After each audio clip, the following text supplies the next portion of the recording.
Kini ang pasundayag nga gipakita sa proud Sugboanon nga si Trixie Lofranco atol sa SEA Games 2023. Gumikan sa kalimpyo sa iyang routine, nalangkat niya ang bulawang medalya ubos sa women's individual and yung non-traditional open weapon category. Luyo sa mga kadaugan kauban ang iyang team, usa-usab ka Sugboanon ang misuporta kanila aron maangkon ang kalampusan sa Team Arnis sa atong nasod. Atok silang ibida karong buntaga ug mas ilailahon ta sila. Og makauban nato sila sa programa karong buntaga mga kapuso, Trixie Lofranco, of course, Sir Gerald Cañete sa Philippine Eskrima Arnis Federation. Maayong buntag ninyo. Sir ug ma'am, welcome sa programa. May buntag. Maayong buntag po. Thank you so much for coming og salamat. Congratulations sa mga achievements ninyo karong bag-o ha sa natad sa sports. Trixie og Sir Gerald, asa man kuno ninyo gihalad kini inyong mga achievements sa natad sa Arnis, sir? For me, ako ning gihalad for the whole Philippines and also sa family nako. And also sa mga people na ni support nako and sa tanan-tanan na salig sa ako during the game and also sa pag-training nako sa coaches and all. Doon ako nilang ipangkuan. Sir Gerald, EVP ka sir na, if I understand, sa Philippine Eskrima Yes. Arnis. And at the same time, sa SEA Games karong bag-o, doon na po kay participation, doon po special nga role, sir.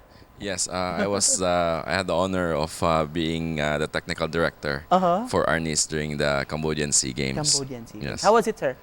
It was, it was an experience. Kami personally sa Philippine Eskrima Kali Arnis Federation, of course, our president is no other than Senate President Zubiri. We were lipay kaayo mi, Bisaya mo sad ni si Senator Zubiri. Kay mo to siya una nga SEA Games nga Nai Arnis that was outside the country. So it was very historic. Significant. Yes, very significant, very historic. And it is our hope that that will be the first of many SEA Games na ilhon na gyud or apilon na gyud sa SEA Games ang Arnis. So we hope that coming in Thailand, maapil gyapon ang Arnis. So Hopefully. mao na among trabaho karon ni Senate President Zubiri. Padayono na yun. Padayono nato. And of course to add to that, kaning atong paghandog no, ato ning amo ginigihandog sa of course sa tanan na Pilipino and most especially sa ato ang mga Sugboanon kay kaning Eskrima kaning Arnis ato ang gyud ni dinhi sa Sugbo. Tinuod. So this is where it originated. Ang ayang ikapasigarbo. Yes. For Trixie, we learned sa previous ko no nga SEA Games 52 gold medals. Karon ko no sa miagi sa Cambodia naka 53 ta og ikaw ang nakadugang sa gold medal sa Pilipinas. How was it like, Trixie? O unsa may mga hagit nga naagian mo sa competition? At first ito, wala di ko kay baon na ako di ang naka-break sa record. So like, na-shock na lang ko na daghang kay interviews, daghang mga nag-interview sa ako ato na time and gipangutana na unsay na feel na ko na ako daw naka-break sa record, which is na-shock ko kay wala ko kay baw. And sa ako ang mga challenges pod sa during the practices, it was like a challenge for me na injured ko while duwa.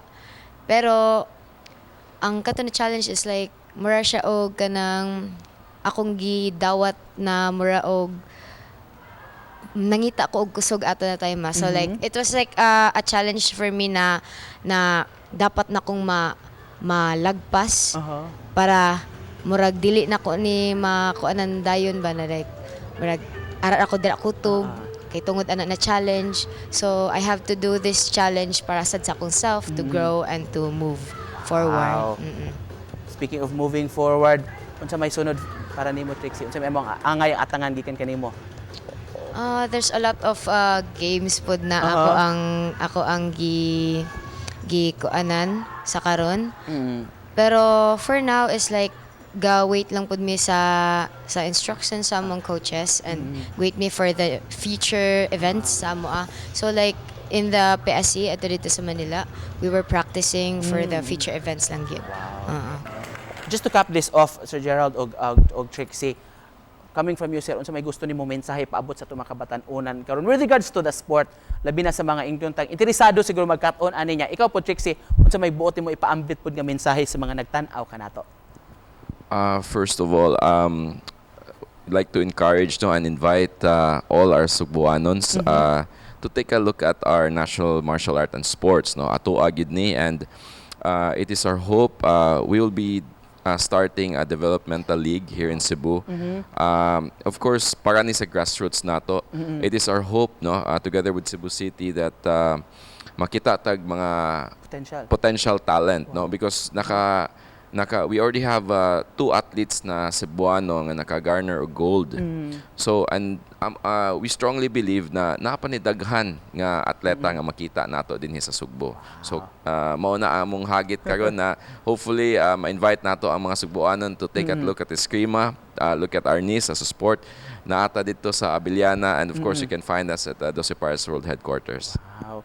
We wish you well. Trixie, briefly lang, message nimo sa itong mga kaigsuunan.